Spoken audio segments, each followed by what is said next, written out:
స్వాగతం. గురుగారు ఒక కాలర్ వెయిట్ చేస్తున్నారు, కాల్ తీసుకున్న తర్వాత మాట్లాడదామండి. హలో హలో, నమస్తే. నమస్తే అండి, మీ పేరు? పద్మ అండి. ఎక్కడి నుంచి కాల్ చేస్తున్నారండి? హైదరాబాద్ నుంచి అండి. మా బాబు గురించి అడుగుదామని. చెప్పండి. బాబుది వృషభ రాశి అండి. 2 years నుంచి జాబ్ చేస్తున్నాడండి. కాకపోతే జాబ్ లో డెవలప్మెంట్ లేదండి. శాలరీ అంటే ఇది చంద్రగ్రహణానికి అంటే సంబంధించి ఒక చిన్న మాట తల్లి, ఇప్పుడు మీ బాబు ఎక్కడో జాబ్ చేస్తున్నారు, జాబ్లో డెవలప్మెంట్ అంటూ లేదన్నారా? గ్రహణం గురించి మీరు ఏం తెలుసుకుందాం అనుకుంటారు? అలాంటి విషయాల మీద మనం ప్రశ్నలు తెలుసుకుందాం. ఇప్పుడు అడగండి. లేదు, కాల్ డ్రాప్ అయిపోయిందండి. అదే, ఇది చాలా మందికి డౌట్ వస్తూ ఉంటుంది. అసలు ఏ రాశుల వారికి ఈ గ్రహణం వల్ల అనుకూలంగా ఉంటుంది, ఏ రాశుల వాళ్ళకి ప్రతికూలంగా ఉంటుంది అని చెప్పి చాలా మందికి చాలా సందేహాలు ఉన్నాయి. అప్పుడు ఏం చేయాలి అనేది కూడా మదన పడిపోతూ ఉంటారు. అసలు ఏం చేయాలంటారు? నిజం చెప్పాలంటే యథార్థవాది లోక విరోధి. నేను హేతువాదిగా మాట్లాడుతున్నట్టే ఉంటా, కానీ నేను హేతువాదిని కాదు. కానీ యథార్థం చెబుతుంటా. కొంతమందికి అది ఇబ్బందికరంగా ఉంటుంది. కొన్ని రాసులకు అనుకూలంగా ఉంటుంది అని, కొన్ని రాసులకు ప్రతికూలంగా ఉంటుందని, కొన్ని రాసులకి సాధారణంగా ఉంటుందనుకోవటం పొరపాటు. కొన్ని రాసులకు అనుకూలం కాదు, ఏ రాశికి ఇది అనుకూలం కాదు అని ఏ రాశికి నెత్తిన కొంపలంటుకు పోయేటట్టు ఉండదు. ఇక్కడ చాలా జాగ్రత్తగా మీకు ప్రేక్షకులకు అర్థమయ్యే విధంగా చెప్తా. మకర రాశిలో గ్రహణం జరుగుతున్నది. సో ఇప్పుడు ఒక ఉదాహరణకు వెళ్దాం. ఒక చోట ఒక హౌస్ ఉంది, ఇల్లుంది, పూరిల్లుంది. ఆ పూరిల్లు తగలబడుతున్నది.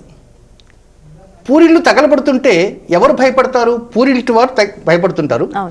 ఆ ఇంటికి అటుపక్క ఇల్లు వాళ్ళు, ఇటుపక్క ఇంటి వారు కూడా అయ్యో ఆ వేణం మా పైకి వస్తాయేమో అని వాళ్ళంతా నీరు అంతా రెడీ చేసుకుంటారు. 4-5 ఇండ్లు అవతల ఉన్నవారు ధైర్యంగా ఉంటారు. ఓ అక్కడి నుంచి తగలబడి మన ఇంటికి వచ్చే లోపలనే మనమంతా కూడా వాటర్ రెడీ చేసుకుందామండి. అంటే ఎక్కడైతే ఇల్లు తగలబడుతున్నదో ఆ ఇంటికి అటు ఇల్లు ఇటు ఇల్లు వాళ్ళు మాత్రమే కొంచెం జాగ్రత్తలు పడాలి. కనుక అలాగే మకర రాశిలో గ్రహణం జరుగుతున్నప్పుడు మకర రాశిలో దాని ప్రభావం కొంచెం ఎక్కువగా ఉంటుంది. మకర రాశికి ముందు రాశి ధనస్సు రాశి, మకర రాశికి తదుపరి రాశి కుంభరాశి, ఈ 3 రాశుల వారు కొన్ని జాగ్రత్తలు ఎక్కువగా తీసుకోవాలి.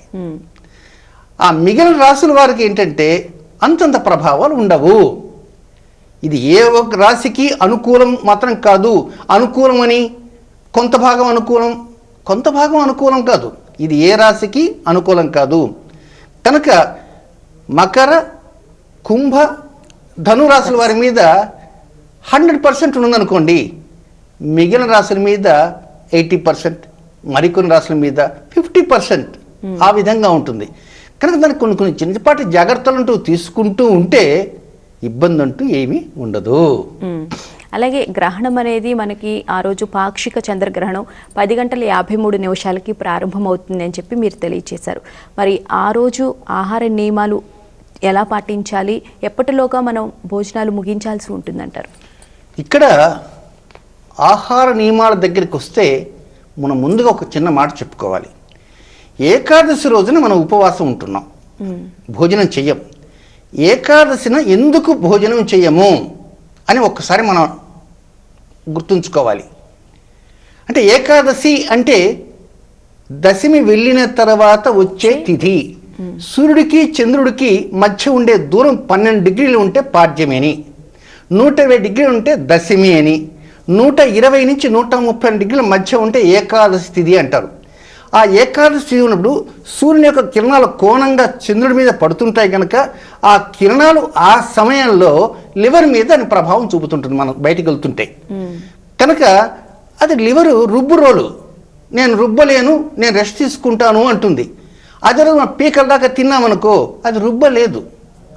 కనుక దానివల్ల కొన్ని అనారోగ్యం వచ్చే అవకాశాలు ఉంటాయి. కనుక పెద్దవారు ఏం చెప్పారు అంటే దేవుడికి ఆ రోజు చక్కగా పూజలు చేసుకొని ఆ రోజు ఇంత ఉపవాసం ఉండి ఏ పదార్థాలు తీసుకోకుండా 2వ రోజు చేయండి. ఎందుకన్నారు? మన ఆరోగ్య నియమం కోసం అన్నారు. అలాగే ఈ గ్రహణ సమయంలో కూడా సూర్యుడికి చంద్రుడికి ఎదురెదురుగా 180 degrees యాక్సిస్లో ఉన్నప్పుడు మాత్రమే చంద్రగ్రహణం వస్తుంటుంది. సూర్యుడిలో చంద్రుడిలో కలిసిపోతే సేమ్ డిగ్రీలోకి వస్తే అది సూర్యగ్రహణం అవుతుంది. ఆ సమయంలో వీలైనంత వరకు ఆ గ్రహణానికి పట్టేటువంటి సమయంలో మన కడుపులో ఎలాంటి పదార్థాలు లేకుండా పూర్తి స్థాయిలో జీర్ణమై ఉండాలి. కొంతమంది తిన్న తర్వాత 4 గంటలకు కూడా అరగదు, కొంతమంది తిన్న తర్వాత అరగంటకి అరిగిపోతుంది. ఇక్కడ 3 గంటల ముందు 2 గంటల ముందు నేను చెప్పను. ఎవరికి వారి శరీర తత్వం ప్రకారంగా భోజనం చేస్తే మాకు 2 గంటలకే అరిగిపోతుందండి అనుకున్నవారు రాత్రి 8కే భోజనం చేయండి. మాకు 5 గంటలకు కూడా అరగదండి అనుకున్నవారు సాయంత్రం 5 గంటలకు భోజనం చేయండి. అయితే వృద్ధులు ఉంటారు, పెద్దవారు ఉంటారు, వారి విషయాలు కూడా మనం జాగ్రత్తలు తీసుకోవాలి.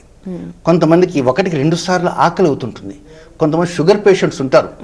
ఇది రాత్రి సమయంలో జరిగేటువంటి గ్రహణం అయినప్పటికీ కూడా కనీసం ఒక ఆహారం తీసుకున్నప్పుడు 3 గంటలు మినిమం ఉండాలి. కనుక 10 గంటల 53 నిమిషాలకి గ్రహణం ప్రారంభం అవుతుంది కనుక -3 అవర్స్ వేస్తే 7 గంటల 53 నిమిషాలు. సో రాత్రి 7 గంటలకి ఆ ఇడ్లీలు తిన్నామనుకోండి, తేలిగ్గా అరిగిపోయి ఇడ్లీలు తిన్నామనుకోండి, ఇబ్బంది అంటూ ఏమీ లేదు. ముందు ఆహార నియమాలు పాటించడం కోసం మాత్రమే ఇది పెట్టారే తప్ప కేవలం వేరేది మాత్రం కానే కాదు. మన శరీర తత్వాన్ని బట్టి, మనకు ఉన్నటువంటి అరిగే స్వభావాన్ని బట్టి మీరు నిర్ణయించుకోండి. ఏమని నిర్ణయించుకోవాలి? గ్రహణం జరిగేటువంటి సమయానికి మన కడుపులో ఏమీ ఉండకూడదు, ఆకలిగా ఉండాలి. దాన్ని దృష్టిలో పెట్టుకొని ఆ సమయాన్ని మీరంతా మీరే క్యాలిక్యులేట్ చేసుకొని దానికి తగినట్లుగా భోజనాన్ని స్వీకరించండి. సరే, ఒక కాల్ తీసుకుందామండి. హలో హలో హలో నమస్తే అండి, మీ పేరు? నమస్తే మేడం, నా పేరు ఎం అచ్చిరాజ్ అండి. మేము వైజాగ్ నుంచి మాట్లాడుతున్నాం. చెప్పండి. అంటే ఏమైంది మేడం, ఇప్పుడు గ్రహణం పడుతుంది కదండి సోమవారం నాడు. మా కోడలు ఇప్పుడు 4 మాసం గర్భిణీ అండి. ఓకే, ఏ జాగ్రత్తలు తీసుకోవాలి, అలాంటి నియమాలు పాటించాలి, అడుగుతా ఓకే ఓకే సరే. మంచి ప్రశ్న వేశారు. చాలా ఇది మందికి తిరిగి వచ్చే ఇంకా మనం కూడా ఆ ప్రశ్నలకు వెళ్ళాలనుకుంటున్నాం. అవును. సమయానికి వారు అడిగారు. ఇక గర్భవతుల విషయంలో సహజంగా గ్రహణం అనగానే ముఖ్యంగా గర్భవతులు చాలా జాగ్రత్తలు తీసుకుంటూ ఉంటారు. ఈ మధ్య కాలంలో కొంతమంది ఏం భయపెడతారంటే, మీరు మంచంలోనే అలాగే ఉండాలి, బెడ్ మీదే పడుకోవాలి, కనీసం టాయిలెట్ కూడా వెళ్ళకూడదు అంటారు. ఏమీ లేదు. మీరు భౌతికంగా గ్రహణాన్ని చూడకుండా ఉంటే చాలు. ఇంట్లోనే ఉండండి, మీ పనులు మీరు చూసుకుంటూ ఉండండి. మలమూత్ర విసర్జనకు వెళ్ళాలనుకున్నారనుకోండి, వెళ్ళండి.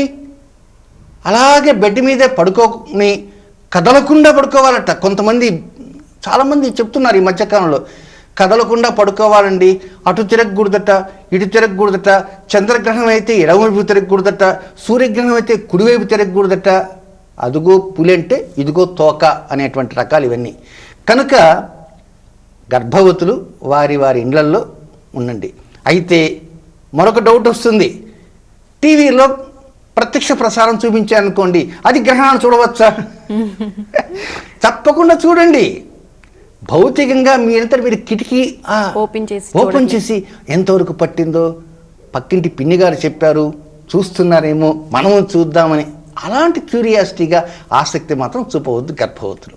హాయి ఇంట్లో కూర్చోండి, ఏదో పుస్తకం చదువుకోండి, లేకపోతే టీవీలు చూడండి. ఏది లేదనుకోండి, మీరు మీ శ్రీవారు వారు ఉంటారు కదా గర్భవతులు, ఏదో పిచ్చాపట్టి మాట్లాడుకోవడానికి ప్రయత్నం చేయండి. అంతే తప్ప అదేదో భూతం వస్తుంది, పట్టుకుంటుంది, ఇంకేముంది అయిపోయింది అని మాత్రం వద్దు. నెక్స్ట్ మరొక చిన్న ముఖ్య గమనిక ఏమిటంటే, ఈ గ్రహణం 12:48 వెళ్ళిపోయింది అనుకుందాం. 12:48 వెళ్ళిపోయింది కదా అని చెప్పి ఈ గర్భవతులు బయటకు వచ్చేస్తారు. ఇది గర్భవతులకి చెప్పవలసిన జాగ్రత్త ఏంటంటే, ఎప్పుడు కూడా అంబ్రా పెనుంబ్రా అంటారు. అంటే ఛాయాగ్రహణం, ప్రతి ఛాయాగ్రహణం ఉంటుంది. గ్రహణానికి ముందు ప్రతిఛాయ ఉంటుంది, గ్రహణం తర్వాత ప్రతిఛాయ ఉంటుంది. ప్రతిఛాయ అంటే 10:40 గ్రహణం ప్రారంభం అవుతున్నది అంటే 9:40 ప్రతిఛాయ ప్రారంభం అవుతుంది. కానీ గర్భవతులు 10:53 కదా గ్రహణము, కాబట్టి మనం 10 గంటల 15 నిమిషాల దాకా అలా తిరిగేసేసి అప్పుడు ఇంట్లోకి వెళ్దామని మాత్రం దయచేసి అనుకోవద్దు. 9 గంటల 53 నిమిషాలు మ్యాక్సిమం ఏంటంటే ఇప్పుడున్న 64 నిమిషాలు 65 నిమిషాలు ప్రతి ఛాయలో ఉంటుంది కనుక దానికి ముందు 1 గంట తర్వాత గంట ముందుకు రావద్దు. కనుక మిగతా వారంటే తిరుగుతూ ఉంటారు. గర్భవతులు మాత్రం 9 గంటల 53 నిమిషాలు. ఆ 53 గుర్తులేదనుకోండి 9:30 పెట్టుకోండి. ప్రైమ్ టైం న్యూస్ అయిపోతుంటాయి అన్ని చోట్ల 9 గంటల 30 నిమిషాలు ఇచ్చి. ఆ తర్వాత 12:45కి అయిపోతుంది కనుక ఆ తర్వాత 1 గంట పాటు ప్రతిఛాయ ఉంటుంది. అంటే 1:48 దాకా ఉంటుంది. సో ఆ టైంలో ఎవరు వెళ్ళరు. కానీ కొంతమంది ఉత్సాహం, పిన్ని గారు ఎంత బాగా ఉందో లోపల ఉక్కబోసిందండి మీరు చూశారంటూ బయటకు వచ్చేస్తారు అపరాత్రప్పుడు కూడా. కనుక గర్భవతులు 9 గంటల 53 నిమిషాల నుంచి 1 గంట 53 నిమిషాల వరకు బయటికి రాకండి, లోపలే ఉండండి.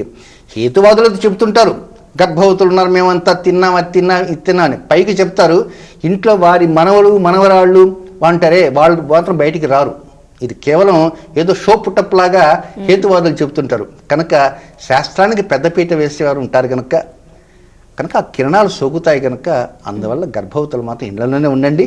టీవీల్లో వచ్చేటువంటి లైవ్ టెలికాస్ట్ని చక్కగా చూడటానికి ప్రయత్నం చేయండి, భౌతికంగా మాత్రం చూడొద్దు.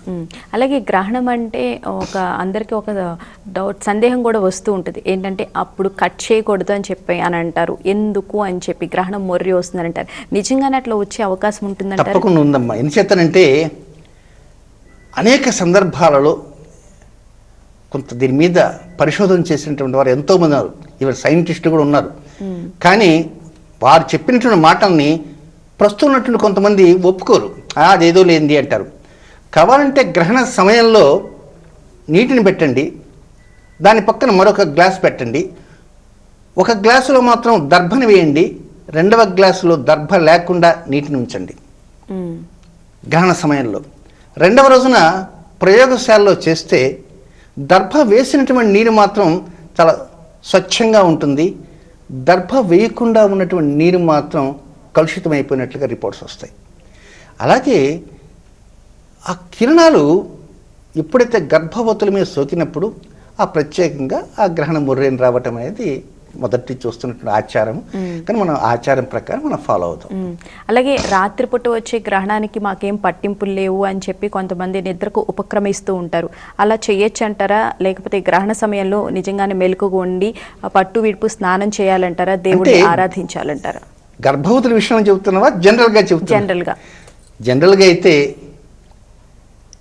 మామూలుగా 100కి ఒక 15 to 20% మాత్రమే గ్రహణ సమయంలో మేలుకొని వారు ఉన్నట్టు తెలుసుకున్నటువంటి మంత్రాలు ఇవన్నీ ఉంటాయి కనుక బీజాక్షర సహితంగా ఉంటుంది కనుక వాటిని వల్లెవేసుకుంటూ ప్రత్యేకంగా పట్టు స్నానం విడుపు స్నానం చేస్తూ ఉంటారు. ఎందుచేతనంటే ఆ సమయంలో కనీసం ఒక 1000 జపం చేసినా కూడా 1,00,000 జపంతో సమానమని ఆ విధంగా చేసేటువంటి అద్భుతమైన అవకాశం వస్తుంది. కర్కాటక రాశిలోనే 2 నక్షత్రాల్లో పట్టబోతుంది, పుష్యమి అండ్ ఆశ్లేష నక్షత్రాలలో. అంటే మన కారకమైనటువంటి చంద్రుడికి అక్కడ ప్రత్యేకంగా పుష్యమి ఆశ్లేషలో పడుతుంది, 76 నిమిషాల పాటు పడుతుంది. కనుక ఈ లోపల వారు తెలిసినటువంటి ఎంతోమంది ఉంటారు కనుక, పెద్ద గురువులు ఉంటారు కనుక అలాంటి వారి దగ్గర కొంతవరకు గురూపదేశం చేసుకుని ఆ సమయంలో 76 నిమిషాల పాటు చక్కగా కూర్చొని వారు చేసుకున్నారనుకోండి విశేషమైన ఫలితం వస్తుంది. పైగా అది ఉత్తరాయణ పుణ్యకాలంలో వచ్చేటువంటి గ్రహణం 76 నిమిషాలు పడుతుంది. అయితే ఇప్పుడు ఏమిటంటే ఇది పాక్షిక గ్రహణం. పాక్షిక గ్రహణం అన్నప్పుడు కొంత భాగం వెలుగు ఉంటుంది కనుక ఎంతవరకు దీని యొక్క ప్రయోజనము, ఎంతవరకు దీని యొక్క ఉపయోగం అంటే మనం ఒక 10,000 జపం చేసామనుకోండి, 10,000 జపానికి కనీసం దానివల్ల లబ్ధి ఉండేది ఒక 5-6 వేల కంటే ఎక్కువ ఉండదు. అందువల్ల ఏంటంటే పాక్షిక గ్రహణానికి పెద్ద విలువ ఇవ్వవలసిన అవసరం లేదు. సంపూర్ణ గ్రహణాలకే మనం విలువ ఇవ్వాలి. పాక్షిక గ్రహణాలకి ఏంటంటే కొన్ని పద్ధతులు ఉంటాయి కనుక ఆ పద్ధతుల ప్రకారం మనం పాటిస్తే సరిపోతుంది. సరే, కాల్స్ తీసుకుందామండి. హలో హలో నమస్తే అండి. సరే, మీ పేరేంటండి? మేడం. సరే చెప్పండి, ఏం అడగాలనుకుంటున్నారు? మా బాబుది ధనుసు రాశి మేడం, మ్మ్. నాది మకర రాశి. మ్మ్. ఉమ్. మా ఇద్దరు ఏ నియమం పాటించాలి కర్ణం రోజు అని గురుతో మాట్లాడాలి. సరే, ఏమ్మా ధనుసు రాశి మకర రాశి నెక్స్ట్ అమ్మా. ఆ రోజు ఏ నియమాలు అదే పాటించాలి? ఓకే ఓకే రైట్ అమ్మా. కార్యక్రమం చివరిలో ఒక్కొక్క రాశి వారు తీసుకోవాల్సిన జాగ్రత్తలు అంటూ చెప్తా. ఇప్పుడు ఏమున్నాయి మీ ఇంట్లో ప్రస్తుతం ఏమైనా గర్భవతులు ఉంటే గర్భవతులు జాగ్రత్తలు చెప్పేశాము. ఇక భోజనాల సాయంత్రం 7 గంటలకల్లా మనం ఇక్కడ వరకు తినకుండా కొంతవరకు తగ్గించి తినడానికి. సహజంగా రాత్రి సమయాల్లో ఎక్కువ మంది పీకల దాకా తినరు, అవును. ఏదో అల్పాహారం సేవిస్తారు. కనుక ఇద్దరి రాత్రి సమయాల్లో అల్పాహారం సేవిస్తాం. ఇక అబ్బాయి చదువుకుంటున్నాడు, ధనుసు రాశి జాతకుడు కనుక మనం మరి కొన్ని లాస్ట్ ఒక 5 or 10 minutesలో ఏంటంటే సింపుల్గా ఒక్కొక్క రాశికి తీసుకోవాల్సిన చిన్నపాటి జాగ్రత్తలు తీసుకుంటూ ఆ తర్వాత మనం దర్భ కంకణం ఆల్రెడీ మనం చెప్పుకున్నాం కనుక దాని గురించి కూడా ఒక 2-3 నిమిషాలు చెప్పుకుంటే పరిపూర్ణంగా సరిపోతుంది. కనుక మీరు ఏమీ దిగులు పడాల్సినంత అవసరం లేదమ్మా, ధైర్యంగానే ఉండండి. అలాగే ఈ గ్రహణం పట్టినప్పుడు చిన్న పిల్లలకి, చంటి పిల్లలకి పాలు ఇవ్వచ్చా లేదా అన్న సందేహం కూడా ఉంటుంది. అసలు ఇవ్వచ్చు అంటారా? మా దీని మీద అనేక మంది పండితుల మధ్య చర్చ జరిగింది కూడా గతంలో. ఇప్పుడు కొంతమంది చంటి బిడ్డలకి ఏంటంటే పాలు పట్టిన తర్వాత ఒకసారి పట్టి నిద్రపుచ్చుతారు, ఒక 2-3 గంటల వరకు లేవరు. అవును. ఇప్పుడైతే కొంతమంది ఏంటంటే ఒక్కసారి తాగరు, అరగంటకి తాగుతూ ఉంటారు. మరి ఏంటిది? మరి అలాంటప్పుడు ఏం చేయాలి? ఇది ఒక పెద్ద సందేహం. కనుక ఇలాంటి సందర్భాల్లో గ్రహణం మనం భోజనము చేయకుండా ఉంటున్నాము. భోజనం చేయకుండా ఉంటున్నాము అంటే మనం బయటికి వెళ్ళేవారు ఉంటారు, కేవలం ఇంటిలోనే 4 గోడల మధ్యనే ఉంటూ ఎలాంటి చంద్రకిరణాలు కూడా సోకకుండా ఉండేటైతే చక్కగా భోజనం చేయండి నేను చెప్తున్నాను. అర్థమైందమ్మా? ఒక సూర్యగ్రహణం కానీ చంద్రగ్రహణంగా జరుగుతున్నది. మన పాటికి హైదరాబాద్ భాగ్యనగరంలో సూర్యగ్రహణం జరుగుతుంటుంది. ఏమైనా ట్రాఫిక్ ఆగిపోతుందా? ఏం ఆగిపోదు. ట్రాఫిక్ వెళ్ళిపోతుంటుంది. అంటే ఆ పైనుంచి కిరణాలు సోకుతుంటాయి గనక, శరీరం మీద పడుతుంటాయి గనక మనం భోజనాన్ని స్వీకరించం. ఎప్పుడైతే కిరణాలు సోకకుండా ఉంటాయో ఇబ్బంది అంటూ ఉండదు. కనుక ఈ చంటి పిల్లలు ఎవరైతే ఉంటారో, పాలు తాగే బిడ్డలు ఎవరైతే ఉంటారో అలాంటి పాలు తాగేటువంటి బిడ్డల్ని బయటికి తీసుకుపోకుండా చంద్రుడి నుంచి వచ్చేటువంటి కిరణాలు సోకకుండా ఇంట్లోనే ఉంచి చక్కగా వారికి ఆకలి అయితే ఏడ్చేవారు ఉంటారు కనుక వారికి కొద్దిగా పాలు మాత్రం ఇవ్వండి. అంతే తప్ప గ్రహణం పడుతుంది ఆకలితో అలబట్టి ఏడుస్తున్నా కూడా పట్టించుకోకుండా మాత్రం ఉండవద్దు.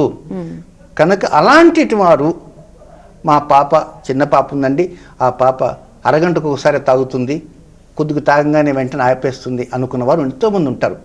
కనుక అలాంటి వారు ఏంటంటే ఆ బిడ్డని బయటికి తీసుకువెళ్ళొద్దు.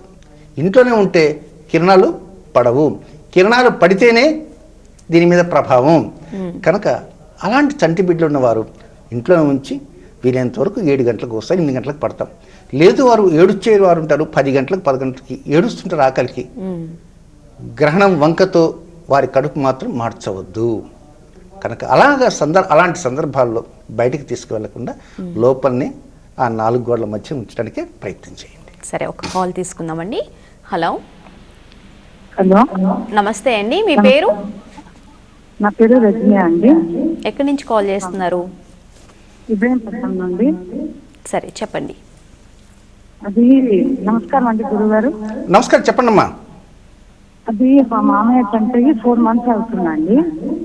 అయితే మాకు అన్నారు. ఇప్పుడు మనం గ్రహణం మొదటి రోజు శుద్ధి చేసుకుంటాం కదా అని చేయమంటారా? అమ్మా ఒకటి గ్రహణం అనేటువంటిది అటు సూతకం ఉన్నవారికి కానీ సూతకం లేని వారికి కానీ, సూతకం ఉన్నటువంటి వారికి మైల ఉన్న వారికి మాత్రమే గ్రహణం సోకుతుంది, మైల లేని వారికి గ్రహణం సోకదు అని మాత్రం అనుకోవద్దు. శుద్ధి అనేటువంటిది ప్రతి వారు చేసుకుంటారు. ఇంటిలో శుద్ధి చేసుకోవటం తప్పు లేదు. ఇప్పుడు వంటిల్లు ఉందమ్మా, క్లీన్ చేయాలి. క్లీన్ చేయకపోతే ఏమవుతుంది? అక్కడంతా క్రిమికీటకాలు చేరిపోతాయి, తర్వాత అనారోగ్యం వస్తుంది. కనుక శుద్ధి కార్యక్రమం అనేటువంటిది ఇట్ ఈస్ మస్ట్, ప్రతి వారు ఆచరించాల్సిందే. కనుక అక్కడేదో మాకు సోకింది దానివల్ల చేయకూడదు అనుకోవటం పొరపాటు.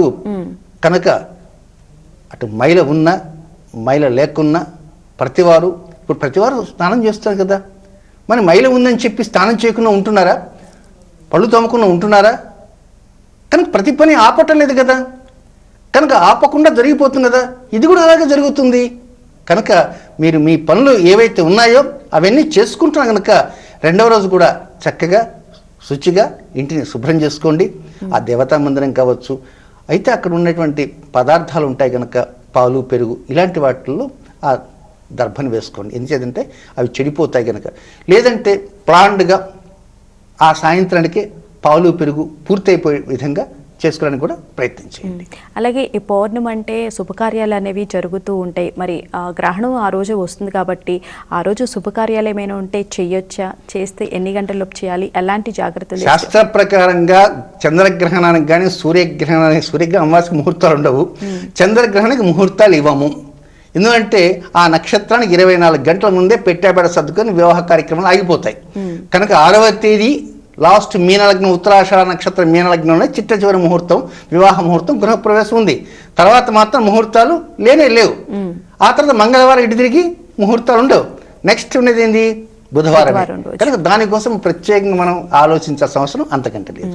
అలాగే దర్భ వేస్తే మనకి ఎలాంటి పదార్థాలు కానీ పాడవు అని చెప్పారు. దర్భ కంకణం గురించి కూడా చెప్పారు. మరి ఈ చంద్రగ్రహణం అనేది ఏ రాశుల వారికి అనుకూలంగా ఉంటుంది? చివరిగా మన ప్రేక్షకులకి తెలియజేస్తారు. ఈ రాశుల వారికి అనుకూలమే కాదు, ప్రతి రాశి వారు జాగ్రత్తలు మాత్రం తీసుకోవడానికి ప్రయత్నం చేయండి. ఇక మేషరాశి వారు చేసే నిత్య కార్యక్రమాలు ఉంటాయి. ఉద్యోగం ఉంటుంది, వ్యాపారం ఉంటుంది, రకరకాల కార్యక్రమాలు చేస్తుంటారు. ఒకరి వ్యాపారం కాదు, 20 వ్యాపారాల మీద కూడా దృష్టి ఉంచేవారు ఉంటారు. కనుక అలాగా వారి ఆలోచనలు రకరకాలు తిరుగుతుంటాయి కనుక ఇప్పుడు గ్రహణం అనేది 10వ స్థానంలో పడుతుంది కనుక వీలైనంత వరకు మీరు ఆలోచనలో మీ నిర్ణయాలలో ఎక్కడో చిన్నపాటి లోపాలంటూ దొర్లే అవకాశం ఉంది కనుక అలాంటి లోపాలు దొరలకుండా జాగ్రత్త తీసుకోండి.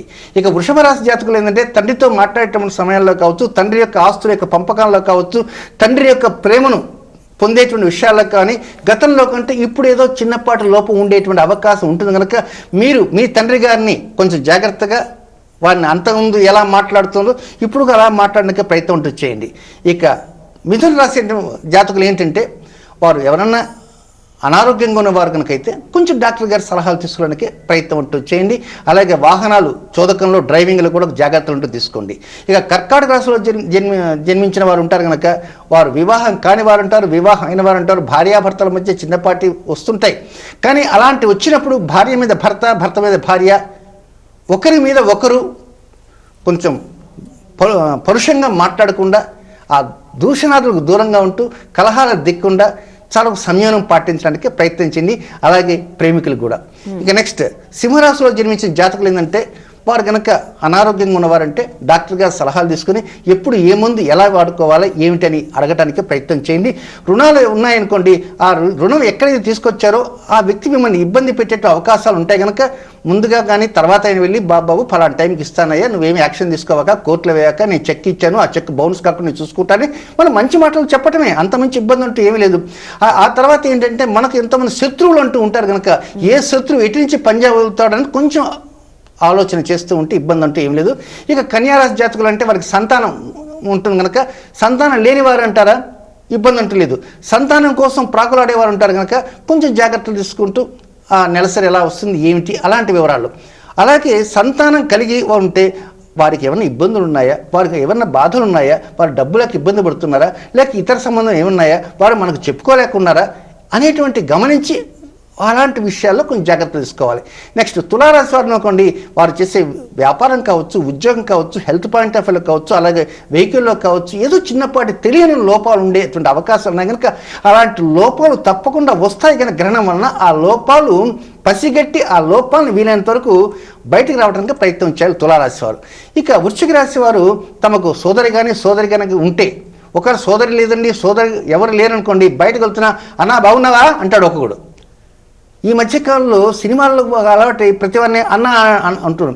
ఆటోలు ఎక్కగానే అన్న అక్కడికి ఎంత ఇక్కడికి ఎంత అంటారు. అన్న అక్క అనేటువంటి సంబోధనతో చేసేవారు ఉంటారు కనుక అలాంటి వారి మధ్య ఒక్కొక్కసారి పొరపాటున మనం మాట్లాడే మాటల వల్ల కావచ్చు, లేక వారు వినే ధోరణి వల్ల కావచ్చు లోపాలు వచ్చేటువంటి అవకాశాలు ఉన్నాయి కనుక వీలైనంత వరకు చక్కగా మాట్లాడడానికి ప్రయత్నం చేయండి. ఇక ధనస్సు రాశి వారికి ఏమిటంటే ధనస్థానంలో గ్రహణం జరుగుతుంది కనుక ఆర్థిక లావాదేవీలో జాగ్రత్త ఉండాలి. అలాగే మాట్లాడే సమయంలో కూడా ఎదుటివారు నొచ్చుకోకుండా ఉండే విధంగా మాట్లాడాలి. అలాగే నేత్ర విషయాల్లో కూడా ధనురాశి జాతకులు ఏదైనా చిన్నపాటి లోపం ఏమన్నా కంటి ఉంటే ఆ ఐ స్పెషలిస్ట్ దగ్గర వెళ్ళేసి జాగ్రత్తలు తీసుకుని ప్రయత్నం చేయండి. ఇక మకర రాశిలో ఉన్నారు కనుక మకర రాశిలో ఉన్నటువంటి జాతకులు మానసికంగా శారీరకంగా ఏదో ఆలోచన చేస్తారు, డిప్రెస్ అయిపోతుంటారు, అనవసరం కృంగిపోతుంటారు. కనుక కృంగాల్సిన అవసరం అంటూ ఏమీ లేదు. ధైర్యంగా ఉండండి.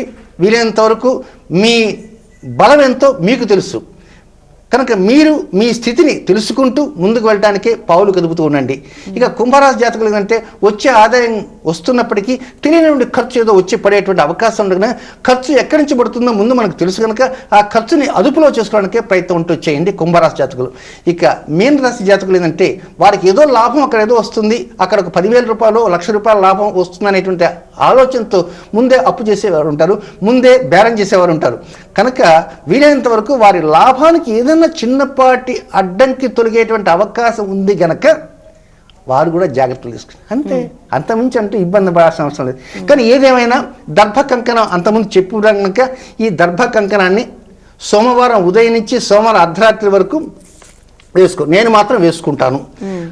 అంతేకాకుండా ఈ 7వ తేదీ కాకుండా ఆ తర్వాత వచ్చేటువంటి సోమవారం ఆ విధంగా 16 సోమవారాలు ఎవరి దర్భ కంకణం వారే వేసుకుంటూ ఉంది. ఎంచేతనంటే రాబోయేటువంటి పేపర్లో చూస్తున్న 2100కి వచ్చేటానికి అసలు ఎండ ఎలా ఉంటుందో మలమల మాడిపోయేటువంటి స్థితులు వస్తున్నాయి. అంటే రాబోయే రోజుల్లో పరిస్థితులే మారిపోతున్నాయి. కనుక మనం సూర్యకిరణాలు మన మీద పడుతుంటాయి, చంద్రకిరణాలు మన మీద పడుతుంటాయి. కనుక ఈ గ్రహణ ప్రభావం అలాగే సూర్యగ్రహణం మనకు లేకపోయినప్పటికీ ఈ 2 గ్రహణాల ప్రభావాలు మనకు పరోక్షంగా ఉంటాయి కనుక ఆ పరోక్షంగా కిరణాలు మన మీద పడుతుంటాయి కనుక సోమవారంలో మన మనస్సు ఒక్కొక్కసారి మనం చెప్పిన మాట వినకుండా మనకి ఎదురు తిరిగేటువంటి అవకాశం వస్తుంది.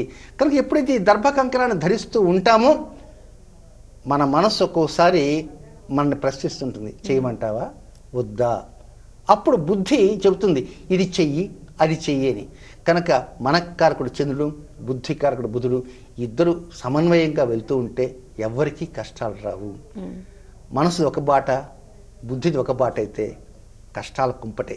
కనుక మనసుని బుద్ధిని రెండింటిని సమన్వయం చేసేదే ఈ దర్భ కంకణం. అంటే దీనివల్ల సూర్యకిరణాల నుంచి కూడా మనం సూర్యకిరణాలంటే సూర్యుడు చంద్రుడు ఉన్నారు. చంద్రుడు స్వయం ప్రకాశకుడు కాదు, మనం చదువుకుంటాం.